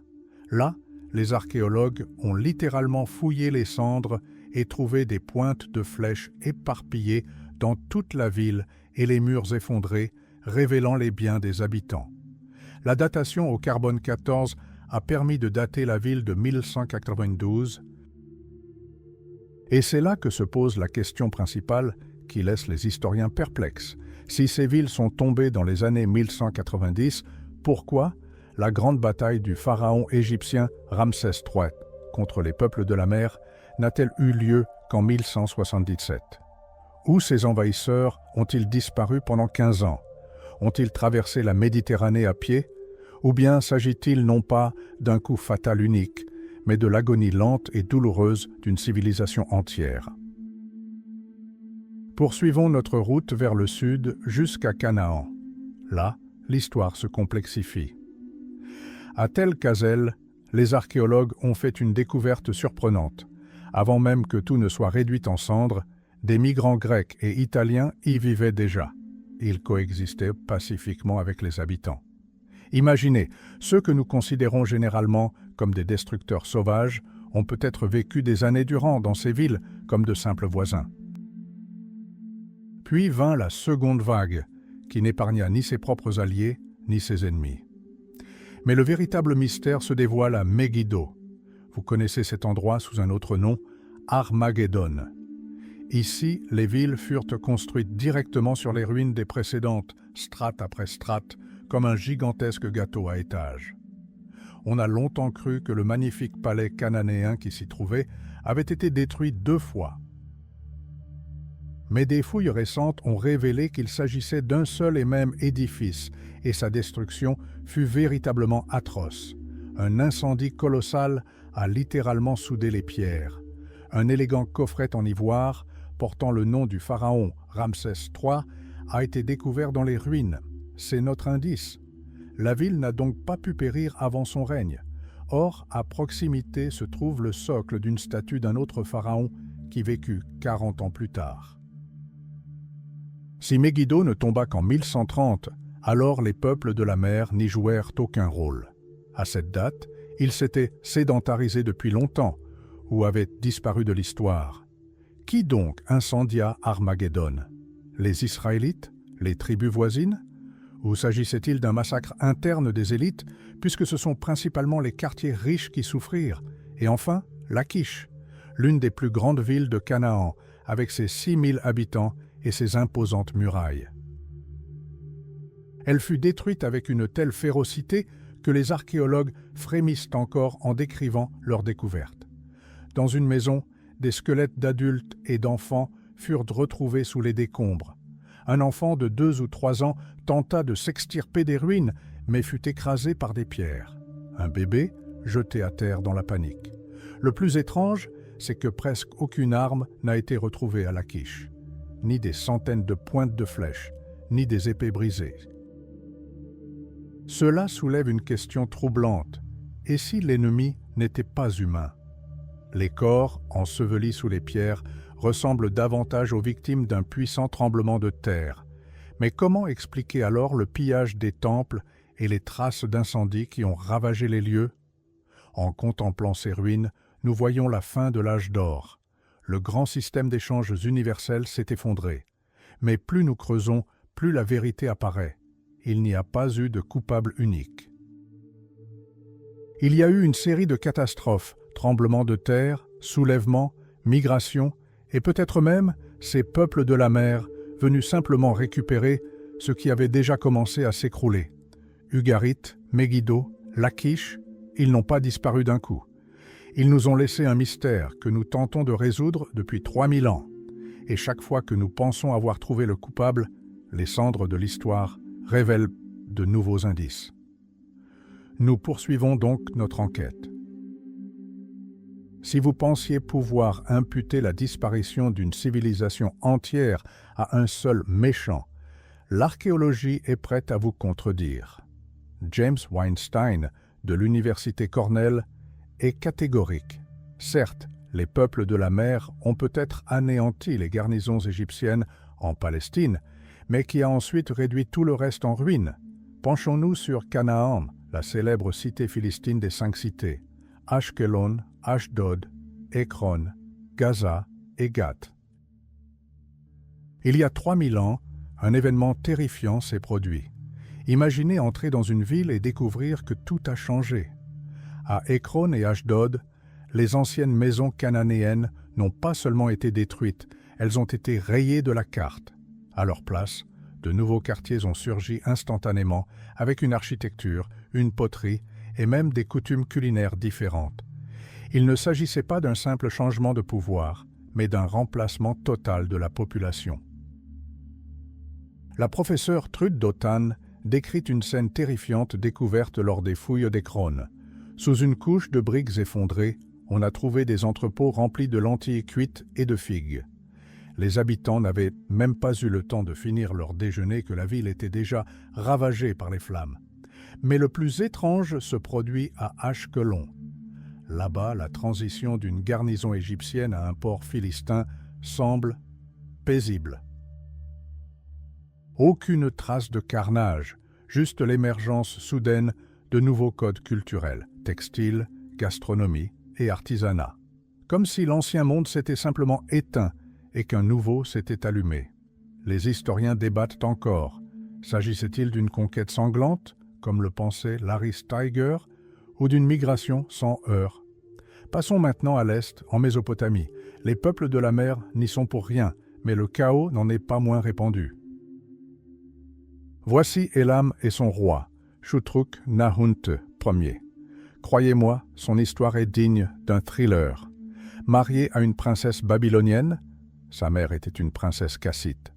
Il ne comprenait absolument pas pourquoi on ne l'invitait pas à monter sur le trône babylonien. Sa lettre à la cour babylonienne, retrouvée dans les archives, est un chef-d'œuvre de fureur.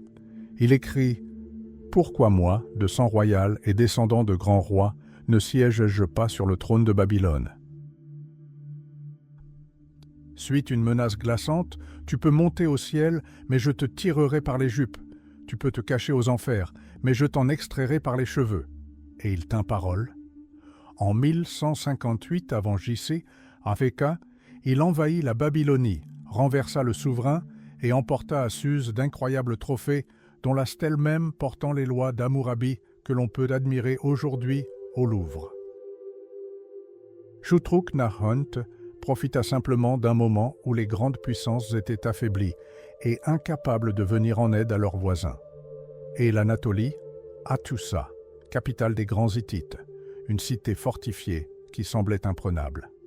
Les archéologues y ont découvert des couches de cendres et de briques fondues. L'incendie fut si intense que l'argile se transforma en scorie. Mais voici le mystère. Les bâtiments publics étaient vides. Avant que la ville ne soit incendiée, tous les objets de valeur avaient été mis à l'abri. La famille royale s'était simplement enfuie vers une destination inconnue. Qui donc a mis le feu aux remparts déserts?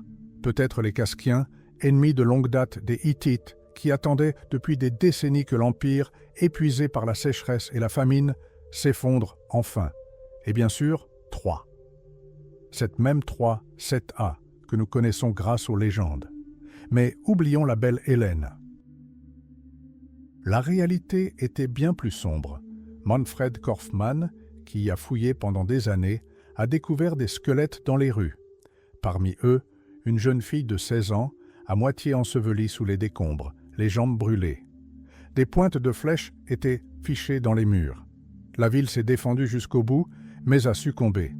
Ironie du sort, Troie a très probablement été détruite non pas par les Mycéniens, mais par ces mêmes peuples de la mer. Car les Mycéniens n'avaient guère le temps de courtiser les belles femmes à cette époque. Leur monde était littéralement en proie au chaos. Mycène, Tirynthe, Pylos, tous les grands centres de Grèce furent détruits par les flammes les uns après les autres. À Pylos, le palais brûla si intensément que les bijoux en or fondirent et coulèrent le long des murs, et les tablettes d'argile contenant les archives furent cuites, préservant ainsi les derniers témoignages jusqu'à nous. On y parle de guetteurs en mer.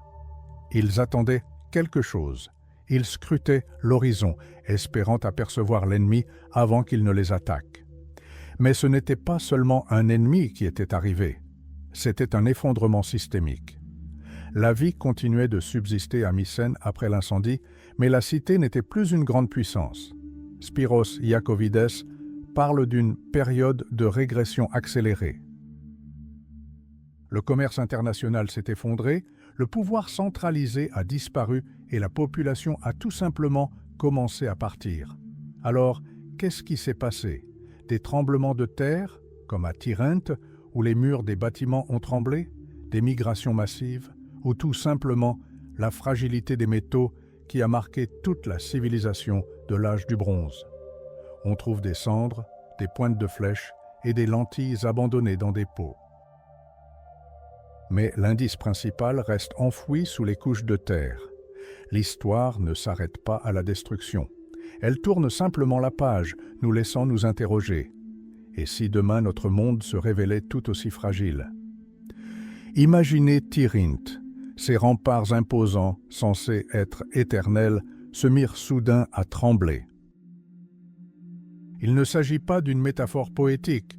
L'archéologue Klaus Kilian a littéralement découvert des preuves que le sol sous cette ville et la cité voisine de Mycène avaient tremblé avec une telle force que les fondations furent arrachées.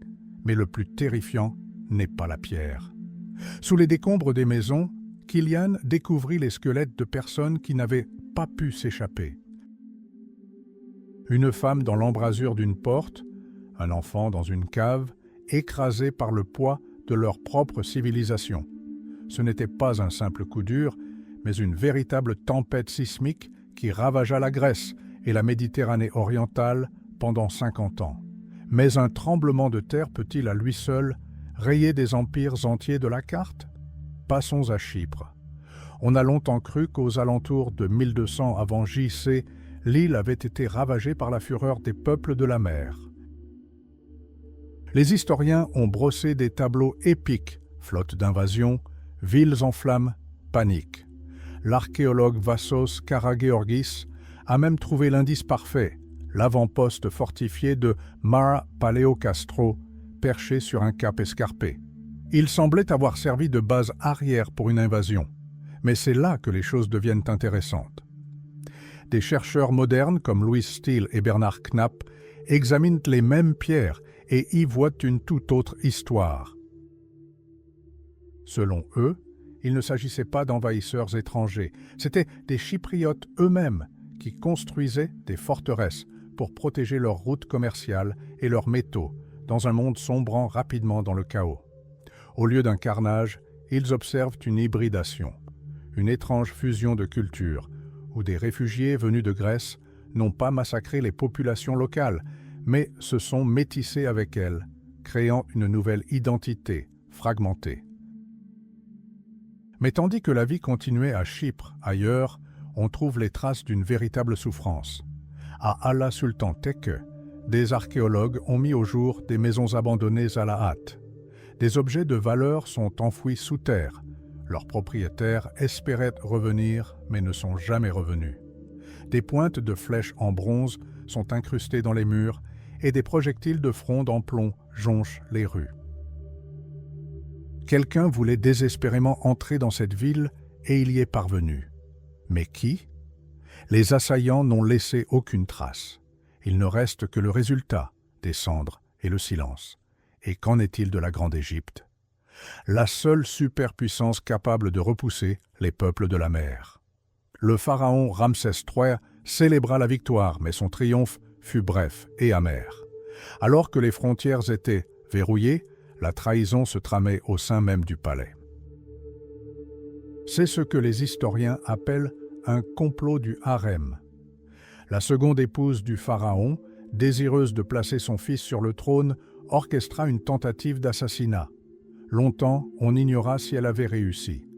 Mais en 2012, un scanner de la momie de Ramsès III révéla l'horrible vérité.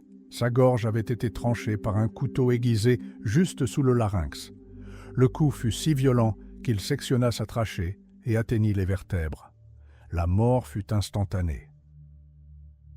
À côté de lui, la momie d'un jeune homme fut découverte, enveloppée dans une peau de chèvre souillée, probablement le prince conspirateur lui-même, contraint au suicide.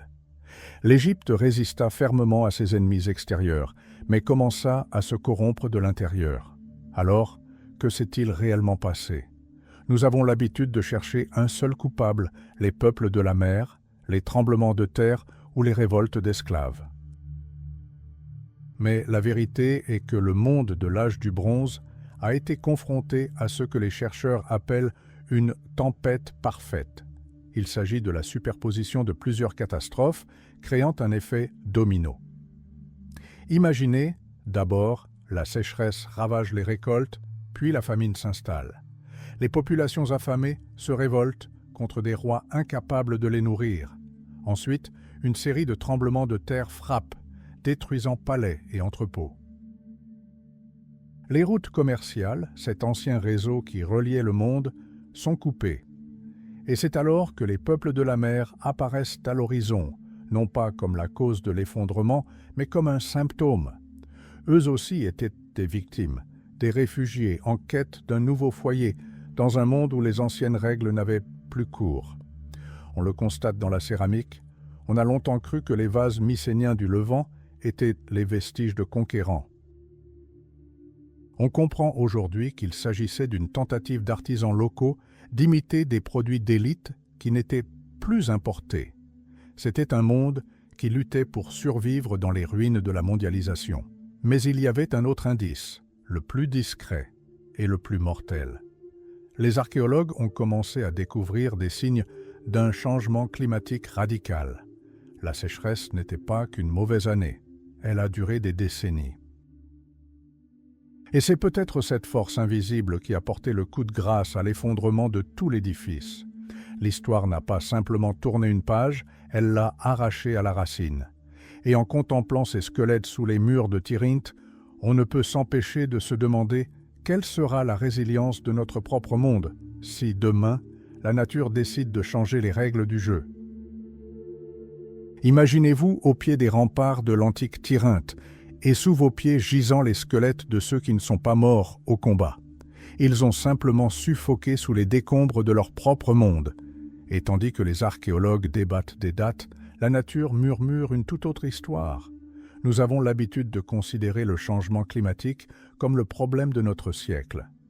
Mais il y a 3000 ans, l'humanité a été confrontée de front à ce même problème. Et elle a perdu. Pendant longtemps, les scientifiques ont considéré la sécheresse comme une excuse facile. Vous savez, quand on ne peut expliquer la disparition d'une civilisation entière, on dit simplement qu'il s'est mis à pleuvoir, ou plutôt qu'il a cessé de pleuvoir. Vous vous souvenez des légendaires peuples de la mer? L'ancienne école d'historiens brossait un tableau épique. Une sécheresse en Europe du Nord aurait poussé des hordes de migrants affamés vers le sud. Ce fut une véritable réaction en chaîne. Imaginez le Dust Bowl aux États-Unis dans les années 1930, lorsque les fermiers de l'Oklahoma ont tout abandonné pour fuir en Californie simplement pour échapper à la famine. Sauf qu'à l'âge du bronze, il n'y avait nulle part où aller. La guerre pour les ressources faisait rage partout. Il y avait un professeur du nom de Rhys Carpenter. Dans les années 1960, il affirmait que Mycène n'avait pas été détruite par la guerre, mais par le ciel, qui avait cessé de fournir de l'eau. À l'époque, on s'était moqué de lui. Mais aujourd'hui, sa théorie est remise au goût du jour. Pourquoi? Parce que les chiffres sont implacables. La population grecque a connu un déclin si brutal à cette époque qu'il ne s'agissait pas d'une crise ordinaire. C'était un effondrement démographique. Mais si la sécheresse est un tueur invisible, la famine en est la signature, consignée dans des lettres anciennes. Ce sont les documents les plus terrifiants de cette époque. Imaginez la reine des puissants Hittites, écrivant au pharaon égyptien Ramsès II. « Il n'y a pas de grain sur mes terres. » Ce n'est pas une simple plainte, c'est un cri de détresse.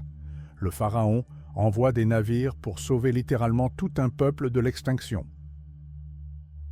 Dans les archives d'Ougarit, on a retrouvé une lettre qui se termine par cette phrase glaçante « C'est une question de vie ou de mort ». Et voici la partie la plus intéressante. La science moderne a décidé de vérifier ces contes de fées. Un groupe de scientifiques a exploré des profondeurs insoupçonnées par les archéologues d'autrefois.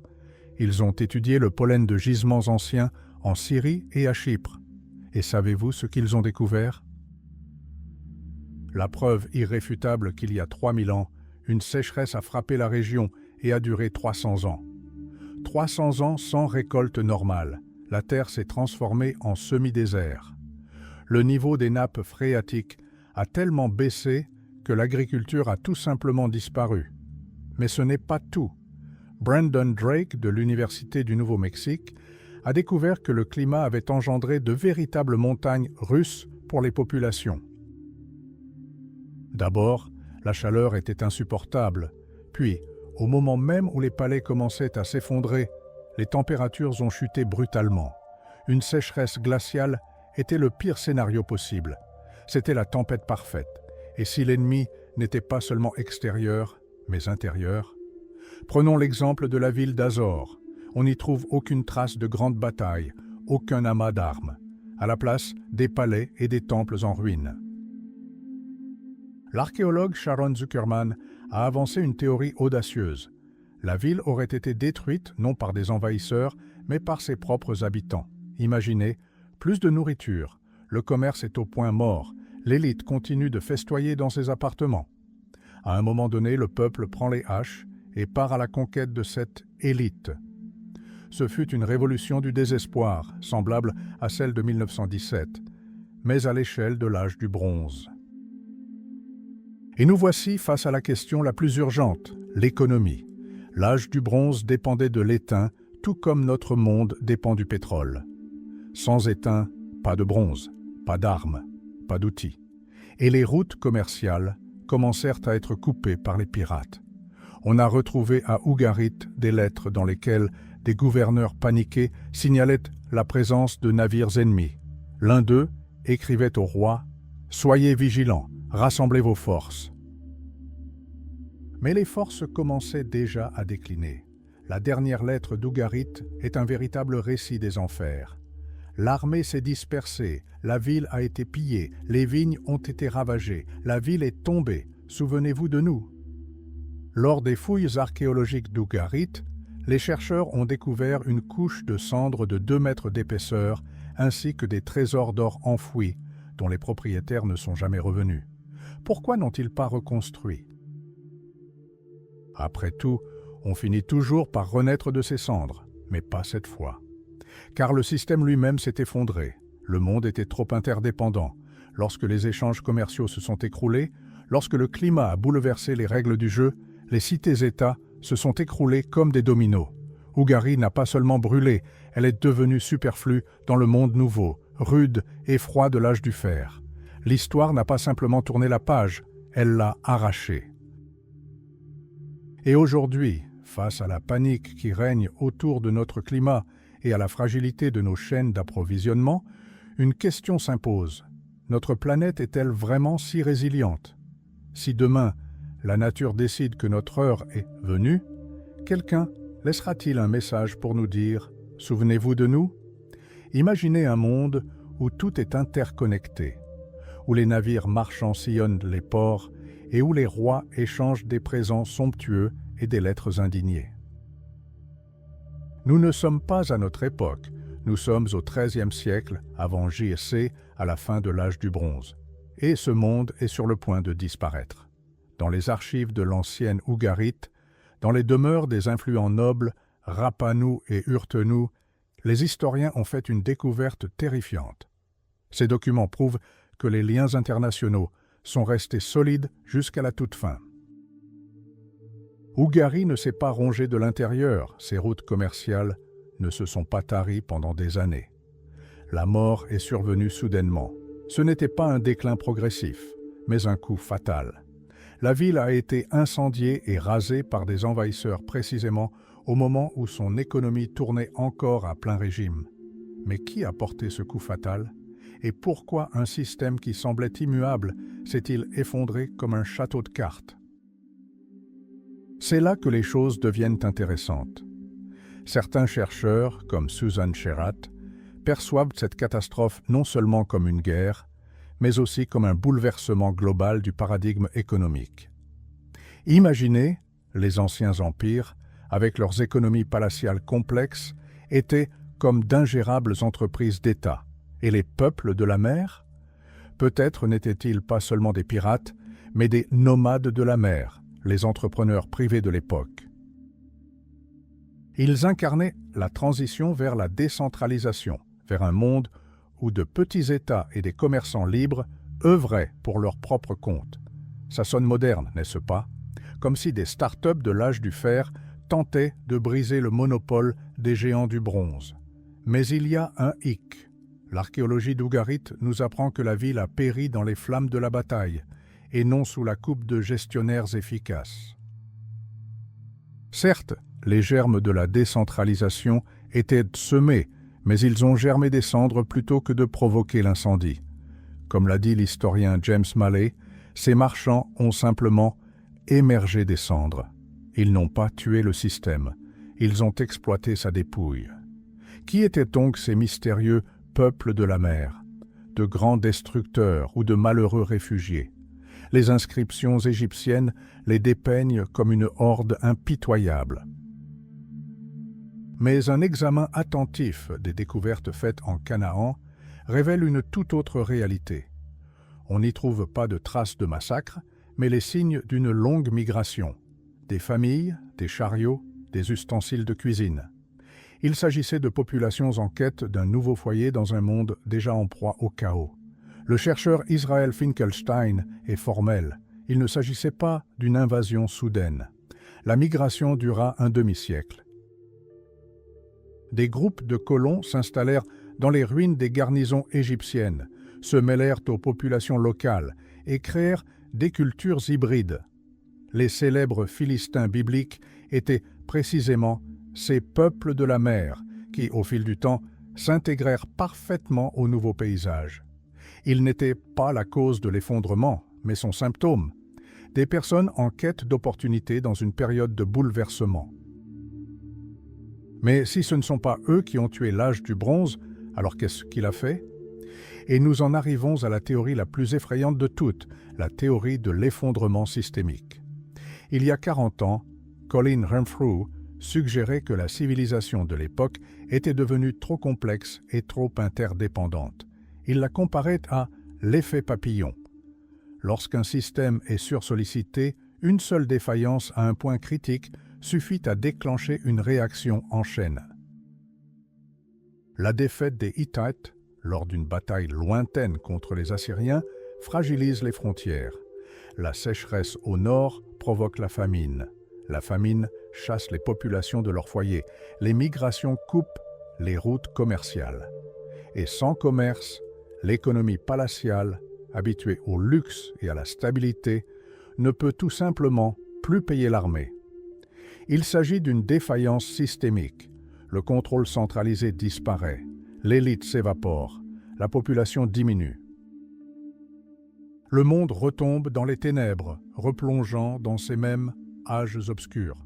Ce n'est pas seulement l'histoire d'une ville en flammes, c'est celle d'un réseau mondialisé tout entier qui s'effondre, faute d'avoir su s'adapter à l'accumulation des problèmes. Aujourd'hui, face à nos chaînes d'approvisionnement, aux bouleversements climatiques et à la fragilité de l'ordre mondial, la chute d'Ougarit n'apparaît plus comme un récit du passé.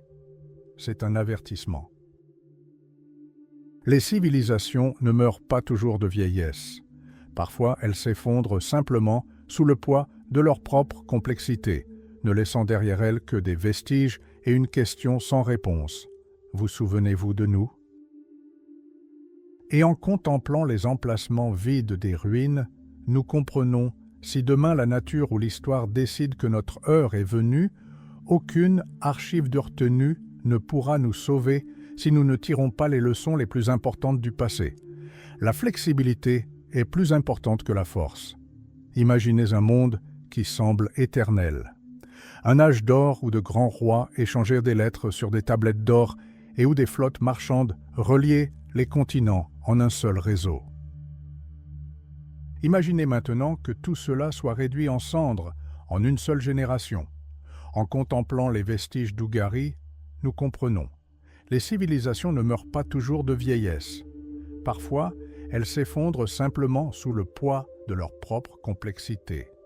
Et si demain l'histoire décide que notre heure est venue, aucune technologie ne pourra nous sauver si nous n'avons pas tiré la leçon la plus importante du passé. La flexibilité est plus importante que la force. Peu après 1200 avant notre ère, le monde de l'âge du bronze cessa d'exister. De la mer Égée aux rives du Nil, les civilisations s'effondrèrent, présentant tous les signes d'un effondrement systémique. Les élites disparurent, la gouvernance s'écroula, les économies centralisées s'effondrèrent. Il ne s'agissait pas d'un lent déclin, mais d'une véritable tempête parfaite. Une invasion des énigmatiques peuples de la mer, une série de séismes catastrophiques qui ravagèrent la Grèce et le Levant pendant 50 ans, et un chaos climatique engendrèrent sécheresse et famine. Mycéniens, Hittites, Assyriens, Cananéens, les grandes civilisations s'effondrèrent les unes après les autres comme des dominos. Mais voici le principal mystère auquel les historiens s'efforcent de répondre. Aucun de ces facteurs, pris individuellement, n'était fatal. Les sociétés antiques avaient déjà survécu à des sécheresses, des rébellions et des raids. Alors pourquoi n'ont-elles pas survécu cette fois-ci? La réponse réside dans l'effet multiplicateur. Lorsque des coups durs frappent simultanément, le système perd sa capacité de résilience. La défaillance d'un élément déclenche une réaction en chaîne. L'économie mondiale de l'époque était si fragmentée et pourtant si interdépendante que la rupture des liens commerciaux a sonné le glas pour tous. L'historien Mario Liverani a identifié le talon d'Achille de ce monde, la concentration excessive du pouvoir dans les palais. Le palais était le cœur du système. Il organisait, échangeait et distribuait. Et lorsque ce cœur cessa de battre, à cause d'un incendie, d'un tremblement de terre ou de l'épée d'un envahisseur, le pays tout entier sombra instantanément dans le chaos. Les souverains de l'âge du bronze commirent une erreur fatale. Ils ne surent pas diversifier leurs risques. Ils mirent tout en jeu sur une seule carte, sur une structure rigide qui se révéla trop fragile face aux changements ultérieurs. L'économie de cette époque était littéralement dépendante du bronze et des produits de prestige.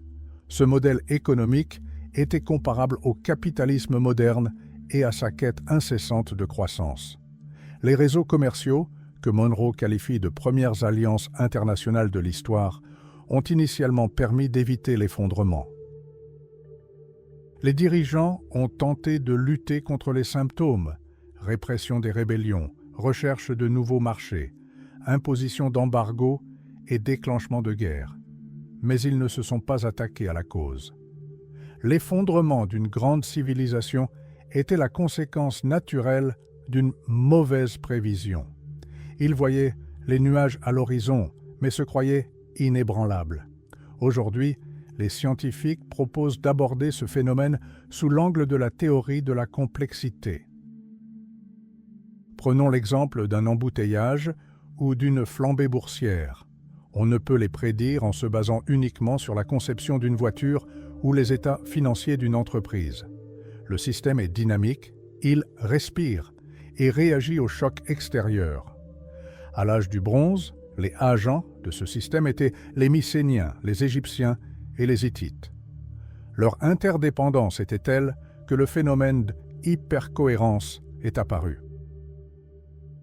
Il s'agit d'un état où chaque élément du système est si dépendant des autres que la moindre perturbation en un point entraîne l'instabilité de la planète entière. Un simple navire marchand, en retard avec sa cargaison d'étain, pouvait déclencher un processus qui, 10 ans plus tard, mènerait à l'effondrement d'un empire de l'autre côté de la mer. Il ne s'agit pas d'une succession linéaire de sécheresse, famine, guerre, mais d'un effondrement chaotique. Nous avons l'habitude d'imaginer la fin du monde comme une explosion apocalyptique, mais pour les populations de cette époque, ce fut un déclin progressif et douloureux. Les villes s'isolèrent, les communications se rompirent et les capitales jadis florissantes se transformèrent en villages isolés. La théorie de la complexité n'est pas qu'un terme scientifique. C'est un avertissement pour notre société actuelle. Notre société mondialisée présente des similitudes frappantes avec le monde de la fin de l'âge du bronze. Nous sommes tout aussi dépendants des chaînes d'approvisionnement, du climat et de la stabilité politique à l'autre bout du globe. Nous augmentons la complexité, croyant qu'elle nous rend plus forts, mais en réalité, nous devenons de plus en plus vulnérables. L'histoire d'Ougarit et de Mycène n'est pas un conte antique, c'est un miroir. Elle révèle un monde trop sûr de son avenir. On croyait ces traités internationaux et ces routes commerciales immuables. Mais lorsque la tempête parfaite s'est abattue, toute leur puissance s'est révélée n'être qu'une coquille fragile. Et face aux ruines laissées par cet effondrement, nous devons nous interroger, sommes-nous prêts à affronter notre propre tempête? Car la principale leçon du passé est d'une simplicité effrayante. Plus un système est complexe, plus son effondrement est spectaculaire. Et seul le renforcement de nos remparts peut nous sauver, mais notre capacité à nous adapter à un monde où tout peut basculer en un instant. Imaginez un monde où les routes commerciales relient les continents et où les grands rois s'échangent des présents d'or. Dans les archives de la cité d'Ougarit, on découvre des lettres écrites quelques années seulement avant la catastrophe. Elles décrivent la vie quotidienne, transactions, alliances, diplomatie. Personne ne pressentait la fin. Mais un monde qui avait prospéré pendant 3 siècles s'est soudainement évanoui. Pour les historiens, 1177 avant notre ère est une année sombre. C'était la 8e année du règne de Ramsès III. C'est alors que les mystérieux peuples de la mer apparurent à l'horizon, semant le chaos et la destruction. L'Égypte avait survécu aux sanglantes batailles du delta du Nil, mais la civilisation environnante était déjà à l'agonie. Ce fut comme la chute de Rome, mais à une échelle bien plus vaste pour l'époque. Les puissants empires ne perdirent pas seulement la guerre, ils furent littéralement rayés de la carte. Pourquoi cela s'est-il produit? Inutile de chercher un seul coupable. Il s'agissait d'un effondrement systémique classique, une tempête parfaite. D'abord, la sécheresse ravagea les champs, puis une série de tremblements de terre détruisit les palais, et les migrations de populations affamées anéantirent ceux qui tentaient de résister. Lorsqu'un seul maillon de l'économie mondiale se rompt, c'est tout l'édifice qui s'effondre. À Pylos, en Grèce, la vie s'arrêta pendant 1000 ans. L'écriture tomba dans l'oubli, l'administration s'évanouit, et la notion même d'autorité suprême disparut des mémoires. Une longue période de ténèbres s'abattit. Mais voici la grande ironie de l'histoire. Parfois, une forêt a besoin d'un incendie pour renaître. Des cendres de l'effondrement de l'âge du bronze est né ce qui a façonné notre identité. Le fer a remplacé le bronze, l'écriture cunéiforme complexe a cédé la place à un alphabet simple. Et des ruines du chaos ont émergé les Phéniciens, les Israélites et la future démocratie grecque. L'ancien monde a dû disparaître pour laisser place au progrès. Nous avons pris l'habitude de nous croire invulnérables, mais prenons l'exemple de la crise financière de 2008. Une simple défaillance systémique a failli entraîner la planète dans sa chute. L'Antiquité nous enseigne une dure leçon. Plus nos liens sont complexes et interdépendants, plus leur effondrement est spectaculaire. Nous vivons dans un monde aussi fragile qu'il y a 3000 ans. L'histoire n'est pas un long fleuve tranquille, mais un cycle de destruction et de renaissance. Et aujourd'hui, face à nos gratte-ciel, il est bon de se souvenir, chaque âge d'or est toujours suivi d'un silence. Sommes-nous prêts pour notre 1177 ? Après tout, la question essentielle n'est pas la solidité de nos remparts, mais notre capacité d'adaptation face à un bouleversement instantané.